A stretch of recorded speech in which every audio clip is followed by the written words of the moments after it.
Baik, bismillahirrahmanirrahim. Assalamualaikum warahmatullahi wabarakatuh. Yang terhormat kepada Bapak Ali Muhammad Eskom Mkom selaku dosen pengampuh mata kuliah pengenalan teknik informatika, dan kepada seluruh rekan-rekan saya dari Prodi Sistem Informasi serta Teknik Informatika. Perkenalkan, nama saya Syahdan Rafila Akbar dengan NIM 2521060025, dan ini teman saya yang bernama Putra Rizky Ramadan dengan NIM 2521090032. Oke, pada kali ini saya dan teman saya akan menyampaikan sebuah presentasi yang berjudul Cybersecurity untuk Masa Depan. Oke, latar belakang. Digitalisasi meningkatkan konektivitas dan ketergantungan pada data. Data menjadi aset berharga untuk bisnis, individu, dan pemerintah. Ancaman cyber semakin kompleks, merusak ekonomi dan privasi. Kita masuk ke slide selanjutnya. Pentingnya cybersecurity. Melindungi data pribadi dan perusahaan untuk yang pertama, yaitu penjelasannya. Cybersecurity menjaga informasi sensitif dari pencurian, kebocoran, atau manipulasi. Ini termasuk data pelanggan, data karyawan, rahasia bisnis, dan data finansial. Tanpa keamanan yang memadai, data dapat disalahgunakan untuk penipuan atau peretasan identitas. Yang kedua, menjamin kontinuitas bisnis. Penjelasan, serangan cyber seperti ransomware atau DDoS bisa menghentikan operasi perusahaan. Dengan cybersecurity, sistem penting tetap berjalan dan bisnis tidak mengalami kerugian besar akibat downtime. Yang ketiga, mencegah kerugian finansial dan reputasi. Penjelasan, kebocoran data atau serangan cyber dapat menimbulkan kerugian finansial besar, denda hukum, dan menurunkan kepercayaan pelanggan. Cybersecurity memaksimalkan risiko tersebut dengan proteksi proaktif. Yang keempat, mendukung keamanan infrastruktur kritis. Penjelasannya, banyak sistem vital seperti energi, transportasi, dan layanan kesehatan bergantung pada jaringan digital. Cybersecurity memastikan infrastruktur ini aman dari sabotase atau gangguan yang dapat membahayakan masyarakat luas. Oke, kita lanjut ke slide selanjutnya, yaitu tren ancaman cybersecurity di masa depan. Malware berbasis AI dan serangan otomatis. Penjelasan, serangan cyber kini semakin canggih dengan memanfaatkan kecerdasan buatan atau AI. Malware dapat berjalan dari sistem target, menyesuaikan serangan, dan mengeksekusi otomatis tanpa intervensi manusia. Ini membuat deteksi tradisional menjadi lebih sulit, karena malware bisa berupa strategi untuk menghindari antivirus atau firewall. Kemudian ada IoT dan smart device rentan diserang. Penjelasannya, perangkat IoT seperti kamera pintar, sensor industri, dan smart home device sering memiliki keamanan yang lemah. Banyak perangkat ini memiliki kata sandi default atau firmware yang jarang diperbarui, sehingga menjadi target yang empuk bagi hacker. Serangan pada IoT bisa menyebabkan gangguan layanan, pencurian data, atau bahkan manipulasi fisik, misal kontrol mesin industri. Kemudian, ada cloud computing dan big data menjadi target utama. Penjelasannya, semakin banyak perusahaan menyimpan data di cloud dan menggunakan big data untuk analyze, ini menjadikan cloud dan pusat data besar target utama, karena jika diserang, hacker bisa mengakses data ratusan ribu bahkan jutaan pengguna. Serangan bisa berupa pencurian data, penghapusan file, ransomware yang mengenkripsi seluruh server. Kemudian, ransomware semakin canggih menyasar industri kritikal.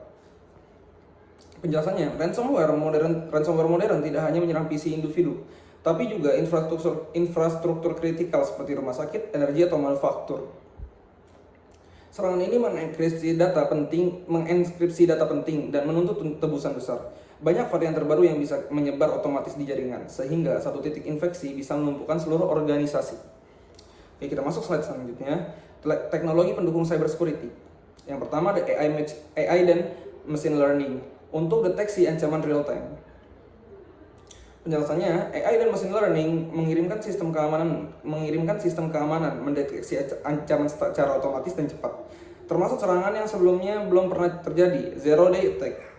Dengan mempelajari pola normal aktivitas jaringan, sistem dapat mengidentifikasi perangkat mencurigakan dan merespon ancaman sebelum menimbulkan kerusakan. Kemudian ada blockchain untuk keamanan data dan integritas. Penjelasannya, blockchain menyediakan ledger yang immutable dan terdesentralisasi, sehingga data tidak bisa diubah atau dimanipulasi tanpa terdeteksi. Ini sangat bermanfaat untuk menyimpan catatan transaksi digital, log activity, dan data IoT, mengingat integritas dan kepercayaan dalam sistem. Kemudian ada Cloud Security and Zero Trust Architecture. Penjelasannya, Cloud security melindungi data dan aplikasi yang disimpan di cloud dari akses tidak sah, kebocoran data, dan serangan ransomware. Zero Trust Architecture adalah prinsip keamanan yang menyatakan jangan pernah percaya, selalu verifikasi, di mana setiap akses, baik internal maupun eksternal, harus diautentikasi dan diotorisasi secara ketat. Multi-Factor Authentication (MFA) dan biometrik. Penjelasannya, MFA menambahkan lapisan keamanan ekstra di luar password seperti OTP, token, atau sidik jari. Bahkan biometrik sidik jari wajah retina membuat autentikasi lebih aman karena sulit dipalsukan. Ini membantu mencegah akses ilegal meski password bocor. Kemudian, slide 6. Tantangan cybersecurity di masa depan. Pertumbuhan IoT meningkatkan surface attack. Penjelasannya, semakin banyak perangkat IoT, sensor, kamera, smart home, kendaraan, atau industri yang terkoneksi, semakin besar permukaan serangan attack surface. Setiap perangkat bisa menjadi pintu masuk bagi hacker yang tidak dilengkapi keamanan yang memadai, sehingga resiko kebocoran data atau sabotase meningkat. Kemudian, serangan cyber lebih terorganisasi dan otomatis. Penjelasannya, kelompok hacker dan sindikat kriminal kini menggunakan AI, botnet, dan malware otomatis untuk menyerang skala besar. Serangan bisa terjadi tanpa interaksi manusia langsung, lebih cepat, dan menargetkan banyak organisasi sekaligus, membuat mitigasi menjadi lebih sulit. Kemudian, kekurangan SDM ahli keamanan cyber. Penjelasan, permintaan untuk ahli cybersecurity terus meningkat. Namun, jumlah profesional yang terlatih terbatas. Kekurangan SDM ini membuat organisasi sulit melakukan pemantauan, analisis, dan respon ancaman secara efektif, sehingga meningkatkan resiko kebocoran dan kerugian. Kemudian, regulasi dan kebijakan keamanan kompleks. Penjelasan, peraturan keamanan data semakin banyak dan berbeda di tiap negara. Misal GDPR di Europe, kemudian ada CCPA di California. Organisasi yang beroperasi lintas negara menghadapi tantangan mematuhi berbagai regulasi yang menambah kompleksitas pengelolaan keamanan dan kepatuhan. Baik, itu yang bisa saya sampaikan. Mungkin akan dilanjutkan oleh teman saya. Strategi cyber security untuk organisasi. Security by design dan kebijakan internal. Penjelasan, keamanan harus dibangun sejak awal by design, bukan ditambahkan setelah sistem selesai dibuat. Ini mendesain perangkat lunak dan hardware dengan prinsip keamanan, menetapkan kebijakan internal untuk menggunakan data dan akses sistem, mengurangi resiko dan awal sehingga serangan lebih berhasil. Latihan kesadaran keamanan karyawan. Penjelasan, manusia sering menjadi titik lemah dalam keamanan. Pelatihan reguler membawa karyawan mengenali phishing, malware, atau serangan social engineering, memahami praktek keamanan terbaik seperti pengguna password kuat dan MFA, membuat organisasi lebih tahan terhadap ancaman internal maupun eksternal, continuous monitoring dan terinteligensi. Penjelasan, organisasi melakukan penentuan sistem secara terus-menerus untuk mendeteksi ancaman lebih cepat, membantu mengidentifikasi serangan yang sedang berkembang, memprediksi dan mencegah serangan sebelum terjadi, memberikan data real time untuk merespon cepat terhadap insiden, disaster recovery, dan emergency response plan.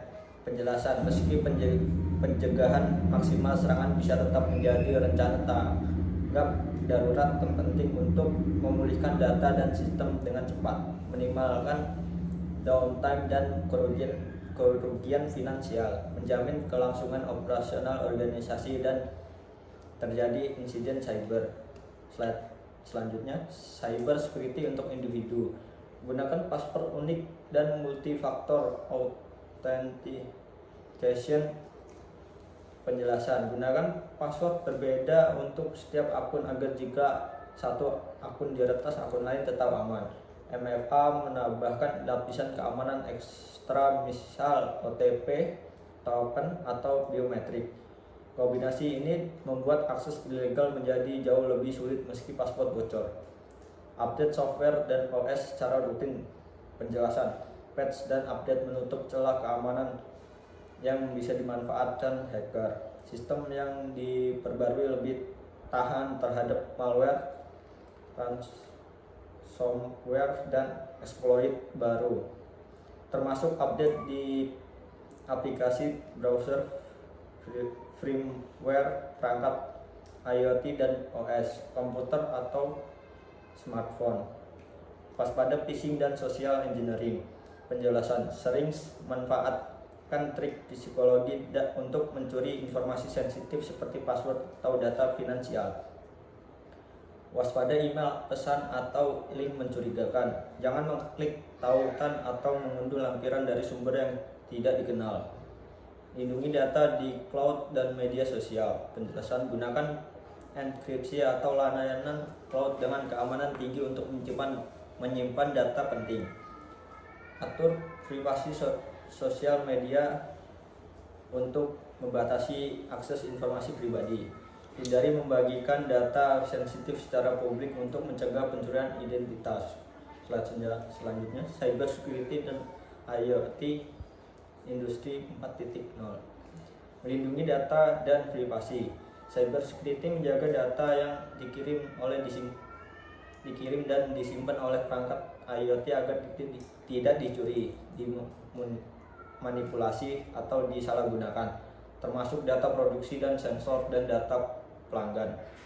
Mencegah akses tidak sah dengan autentikasi, enkripsi, dan kontrol akses cyber security. Memastikan hanya pihak berwenang yang dapat mengakses sistem industri, mesin otomatis, dan jaringan IoT.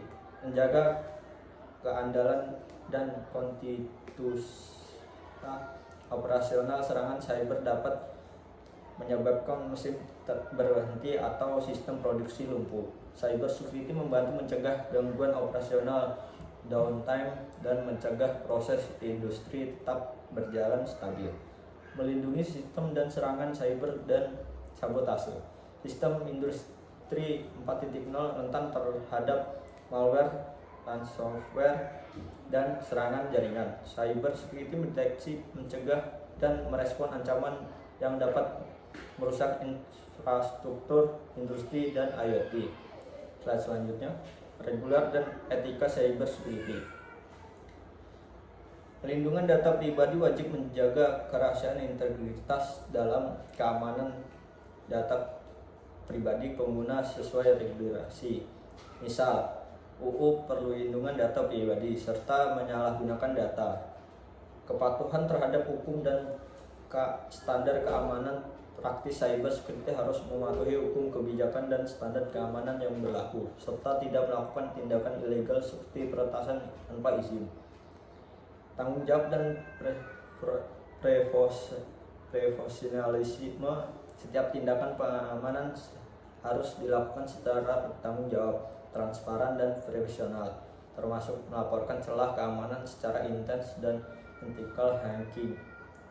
Integritas dan kejujuran. Tidak menyalahgunakan akses sistem, tidak memanipulasi data, serta menjaga kepercayaan pengguna dan organisasi dalam setiap aktivitas keamanan cyber.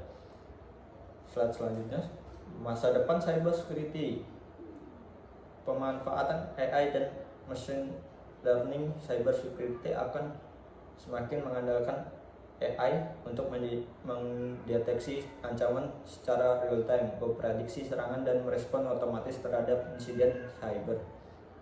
Peningkatan keamanan IoT dan industri 4.0. Sering bertambahnya perangkat IoT keamanan dan difokuskan pada pelindungan perangkat pintar, sistem industri, dan jaringan yang saling terhubung. Pendekatan Zero Trust Security. Konsep Zero Trust akan menjadi standar di mana setiap pengguna dan perangkat harus diverifikasi terus-menerus tanpa kepercayaan otomatis. Kebutuhan SDM security yang meningkat. Permintaan tenaga ahli keamanan cyber akan terus meningkat karena kompleksitas ancaman dan ketergantungan pada teknologi digital. Udah. Oke. Lanjut ke slide selanjutnya, yaitu sesi tanya jawab. Tapi kayaknya nggak mungkin sih kalau dari Ya. video ya. Paling nanti dari grup. Ya udah, mungkin itu yang bisa saya sampaikan dari saya dan teman saya yang bernama Putra Rizky Ramadan atau biasa dipanggil Rizky. Untuk adanya kurang penjelasan atau penjelasan yang kurang gitu ya, nanti bisa ditanyakan ya by grup itu.